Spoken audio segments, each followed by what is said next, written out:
What sets Christianity apart from all other religions of the world? Well, its message. The message is that its founder, the Lord Jesus, was executed, but he rose from the dead.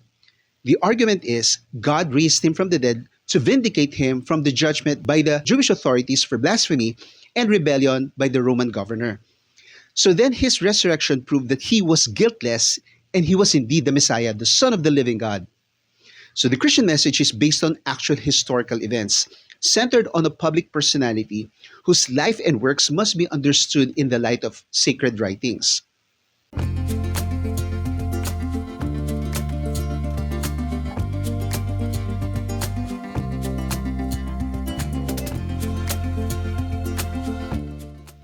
Do you think it was easy to prove that Jesus truly rose from the dead to people far away of different culture, worldview, language, religion, place, and era, just like us here in the Philippines?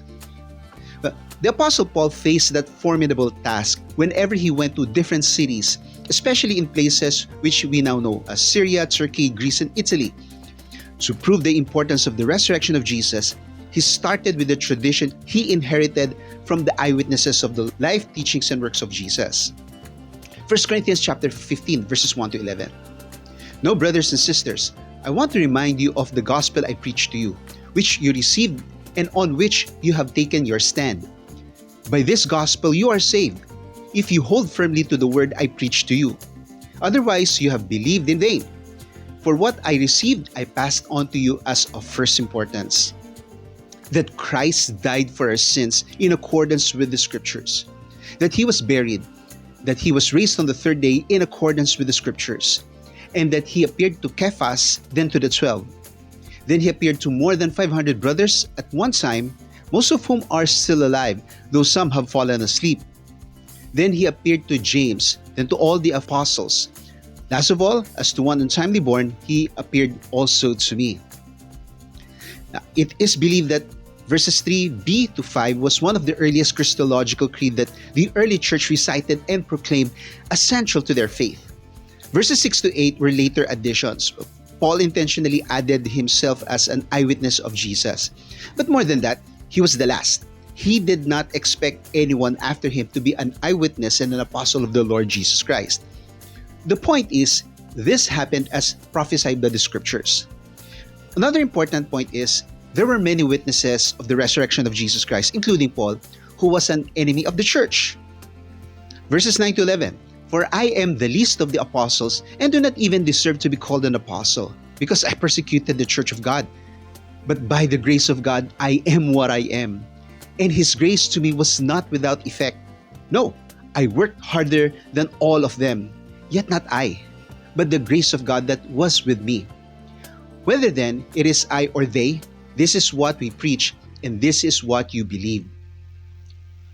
So for Paul, the important thing was they believed the proclamation of the gospel from eyewitness testimonies, more than who were the proclaimers were. But of course, it's important that it must come from eyewitnesses. Today we conclude our series on Why Jesus, Part 5. I entitled this message as The Sun Rises. I wish to share with you why Christianity rests on the historical facts of the resurrection and the post-mortem appearances of Jesus. Since the gospel was only a report for those who did not witness it, just like us, many people could not believe it. They think that it was an impossible thing to happen. This was a big challenge for the Christians. So how did Paul defend this?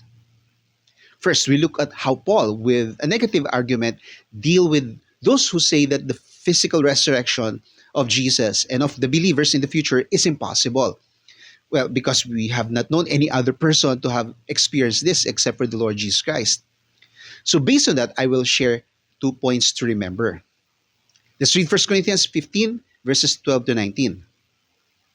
But if it is preached that Christ has been raised from the dead, how can some of you say that there is no resurrection of the dead? If there is no resurrection of the dead, then not even Christ has been raised. And if Christ had not been raised, our preaching is useless, and so is your faith. More than that, we are then found to be false witnesses about God. For we have testified about God that he raised Christ from the dead. But he did not raise him if in fact the dead are not raised. For if the dead are not raised, then Christ has not been raised either. And if Christ has not been raised, your faith is futile. You are still in your sins. Then those also who have fallen asleep in Christ are lost. If only for this life we have hope in Christ, we are of all people most to be pitied. Why did Paul defend the resurrection of Jesus? Well, because it is essential to the Christian faith. No resurrection, no Christianity. Basically, the idea from verses 12 to 19 is that if there was no resurrection at all, right, it's impossible, then we all end up as losers, which was what the opponents wanted to happen. And some Corinthians who believe in it don't realize it. So to discredit Christianity, they argue with the impossibility of the resurrection. Well, this was not actually a historical argument. Well, we can look at it right now as a scientific argument. Dead bodies cannot be brought back to life. However, it was more of a philosophical argument for Paul. Will a philosophical argument nullify historical facts or change it? Of course not. An argument can be valid, but if the premises are not true, then it is not a sound argument. So, in the same way, to say that the resurrection of Jesus cannot be true because it is an impossibility, when the facts show that Jesus rose from the dead, then the philosophical argument must be false. Facts will not adjust to arguments. Arguments must adjust to facts. Scientists start with that idea. They start with the data. If the data contradicts their beliefs, they have to adjust their beliefs. If Christ rose from the dead, then the resurrection is not only possible, but actual. Verses 12 to 13. So Paul was complaining to some believers who deny the resurrection. This is essentially contradictory to the gospel and to the historical facts. The resurrection here probably refers to the future resurrection of the believers. Now, Paul is arguing that this disbelief does not only try to make the future resurrection of the believers as false hope, but also it tries to make the resurrection of Jesus a false report. Why? The future resurrection of the believers depend upon the historical resurrection of Jesus Christ. So therefore, everything that they were and were doing were useless if that's the case. Of course, that's a false idea. It does not make sense after all, compared with the historical fact of the resurrection of Jesus Christ. And Paul can attest to that because he was an eyewitness to that. Verses 14 to 19. So Paul was presenting the negative impact of this false belief that the resurrection is an impossibility. Verse 14, the gospel and the faith of people are meaningless if that's the case. Of course, we can't accept that. Verse 15, gospel proclaimers would become liars, and moreover, God was not involved in Jesus Christ. But the fact is, the gospel proclaimers were telling the truth. They were eyewitnesses of the resurrection of Jesus Christ. Verse 16 repeats verse 13. Why? Because Paul wanted to emphasize that point. He wanted the Corinthians to realize that they should not accept this false idea. They should reject it. Verse 17, Paul extends the negative implication of that false teaching to them. They were the losers. So why were they accepting that false teaching? Your faith is worthless. Sin still has control over them. These implications counter the very idea of the gospel, and they should not accept that. In verse 18, not only living believers were negatively affected by this false belief, even dead believers have no hope for the future.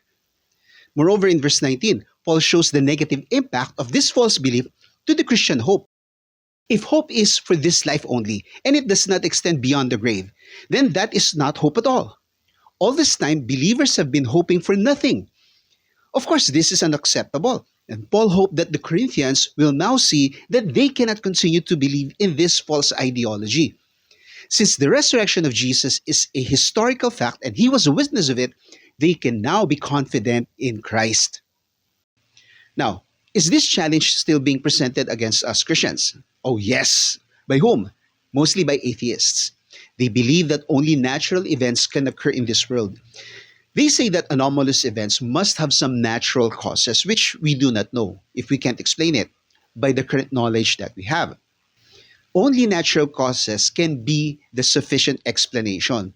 Supernatural causes like God is never considered. Why? For two reasons.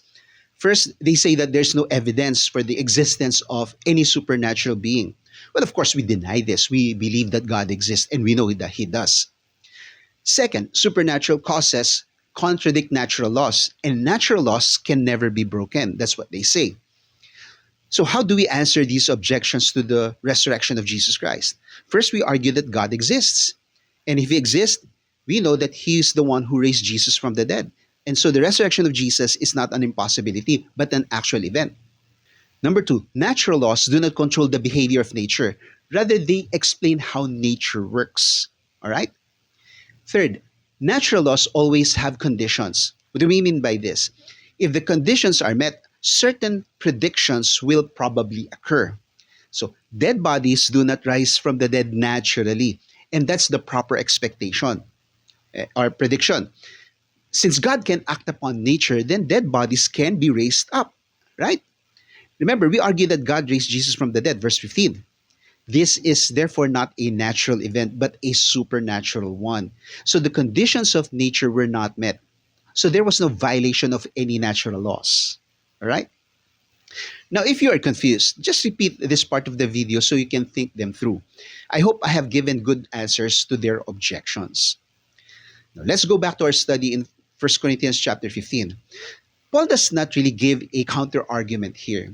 He already made his argument above in verses 3 to 8. They were eyewitnesses, and how can they falsify that? Now, Jesus appeared to many people, including Paul himself. From the assumption that the historical resurrection of Jesus was a fact, Paul moved on. Here are 2 points to remember for this day. Letter A, the Christ truly resurrected and will rule over all. So as believers in Jesus, we should know how the resurrected Lord will be raising us back to life in the future. Knowing more details about His plan will give us more confidence of this great hope that we have. Verses 20 to 28. But Christ has indeed been raised from the dead, the first fruits of those who have fallen asleep. For since death came through a man, the resurrection of the dead comes also through a man. For as in Adam all die, so in Christ all will be made alive. But each in turn, Christ the first fruits, then, when He comes, those who belong to Him. Then the end will come, when He hands over the kingdom of God to the Father after He has destroyed all dominion, authority, and power. For He must reign until He has put all His enemies under His feet. The last enemy to be destroyed is death, for He has put everything under His feet. Psalm 8, verse 6. Now, when it says that everything has been put under Him, it is clear that this does not include God Himself, who put everything under Christ. When He has done this, then the Son Himself will be made subject to Him, who put everything under Him, so that God may be all in all. So in verse 20, Paul emphasizes that the resurrection of Jesus was a fact, and he could attest to it personally. Now, he calls Jesus as the first fruits. In the Greek, it's actually singular, first fruit. Now, in the Old Testament, God commanded the people to offer the first fruits of their produce to Him, whether animals or something that they plant. Now, before Jesus came to earth, God already raised a few people back to life through the ministry of the prophets Elijah and Elisha, but they all died again. Jesus raised Lazarus back to life, but he also died after that. Jesus came back to life, but He never died. So Jesus is unique. He is the first fruit, which means He is the first one, both in order and in rank, among those who rose from the dead. Well, actually, will be raised from the dead because He's the only one yet that has risen from the dead. Fallen asleep is an idiom of physically dead believers. Right? Verses 21 and 22, Paul makes a parallel here. Adam and Jesus. Adam brought death. Jesus will bring resurrection from the dead. Only through Him, no one else. Resurrection cannot come from a dead man, but only from the resurrected Jesus Christ, who defeated death. Here in verses 23 and 24, Paul tells us the sequence of events in the future.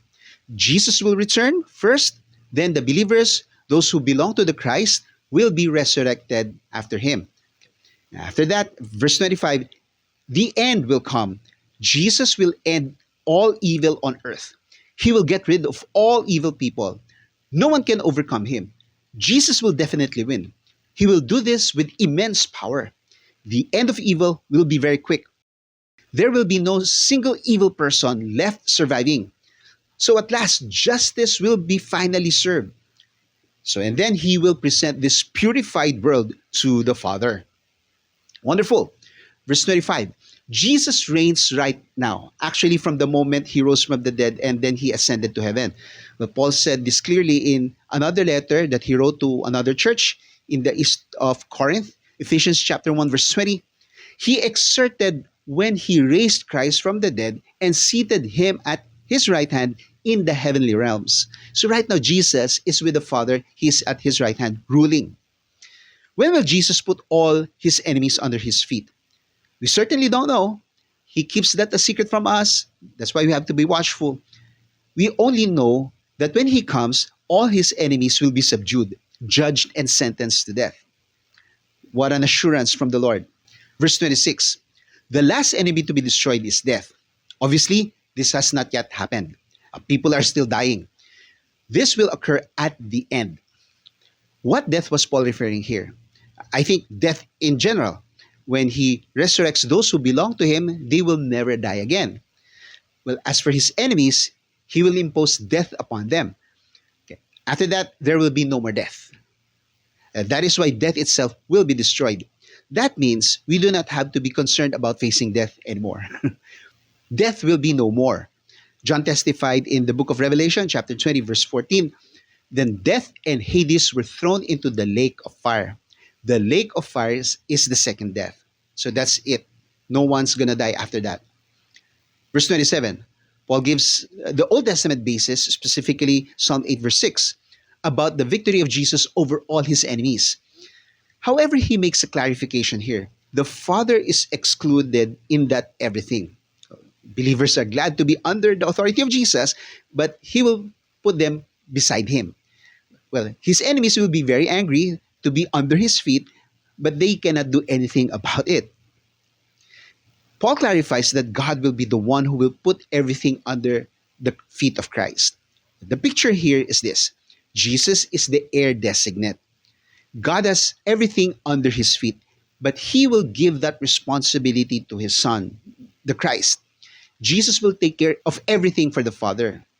Why Jesus? Because he's the only one capable and worthy of ruling everything under his feet. Verse 28, when he has done this, that's the Father, then the Son will be made subject to the Father. Now, Jesus will have no problem subordinating himself to the Father. There are some theologians who think that the subordination of the Son to the Father is temporal. Soon they will be equal again. Well, this verse suggests otherwise. It looks like the Son will be forever submitting to the Father. That is why more theologians believe on the eternal subordination of the Son. But it doesn't affect the Lord Jesus Christ after all. So what is the point of the Son being under the Father? The last line says, so that God may be all in all. It doesn't mean everything will be God, as in pantheism. No, it means God will rule through the Son eternally. There will be no evil anymore. So letter A, that Christ truly resurrected and will rule over all. What a great plan. Praise the Lord. Letter B, reject teachings against the resurrection. Well, of course, in this section, verses 29 to 34, Paul goes back to dealing with the false teaching of denying the historical resurrection of Jesus and the future resurrection of those who belong to the Christ. That's us. He caused the Corinthians to reject these false teachings. Verses 29 to 34. Now, if there's no resurrection, what will those do who are baptized for the dead? If the dead are not raised at all, why are people baptized for them? And as for us, why do we endanger ourselves every hour? I face death every day. Yes, just as surely as I boast about you in Christ Jesus our Lord. If I fought wild beasts in Ephesus with no more than human hopes, what have I gained? If the dead are not raised, let us eat and drink, for tomorrow we die. Do not be misled. Bad company corrupts good character. Come back to your senses as you ought, and stop sinning, for there are some who are ignorant of God. I say this to your shame. Here in verse 29, Paul uses the argument of hypocrisy against false teachers. Before we dig deeper, let's try to understand what this baptism is for the dead. Some interpreters say that the church in Corinth was practicing this. But people who are being baptized on behalf of some who are physically dead. That's how they understand this. Now, this is not really clear to us what actually this is. One theory is some believers died or maybe were killed before they had the chance to be baptized in water to profess their faith. And so some believers go through baptism by proxy or on behalf of those dead people, believers. We are not sure if this is the correct theory because we do not have enough information. Without necessarily endorsing it, Paul uses this practice against them. You practice it, but you say you don't believe in the resurrection. That's contradictory. So why do you baptize people on behalf of other people if you think that there is no resurrection from the dead? So your practice is useless. It doesn't make any sense. Another theory says that this refers to water baptism just like the previous one. However, it does not refer to other physically dead believers. Rather, the dead refers to their own bodies, which will soon die. So, by baptism, they were professing that their mortal bodies would soon be raised up, albeit in immortal and perfect state. Again, we are not sure what this baptism for the dead really was. That's just a theory. Actually, it makes sense to me too. Just not sure. Verse 29, Paul used the baptism for the dead against those who practice it, but at the same time denied the resurrection, and making themselves inconsistent. Their practice of baptism for the dead contradicts the belief that there is no resurrection from the dead. Get that? Now, is verse 29 related with verses 30 to 32a? In verse 29, Paul addressed the people in the third person. Therefore, he's not included in that. Then in verse 30, he says, as for us.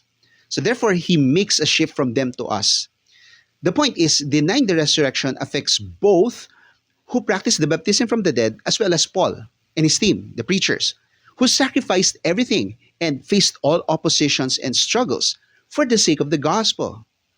So in other words, if the resurrection is not true or cannot really happen, all their sacrifices have become meaningless. They wasted their time and effort. They gained nothing from this. Look at how Paul concluded in the last part of verse 32. If the dead are not raised, let us eat and drink, for tomorrow we die. Well, to be clear, Isaiah did not say this the first time. He was merely quoting an old saying. We don't know who actually said this, but apparently this is a famous saying way back then. In the same way, Paul was not endorsing it.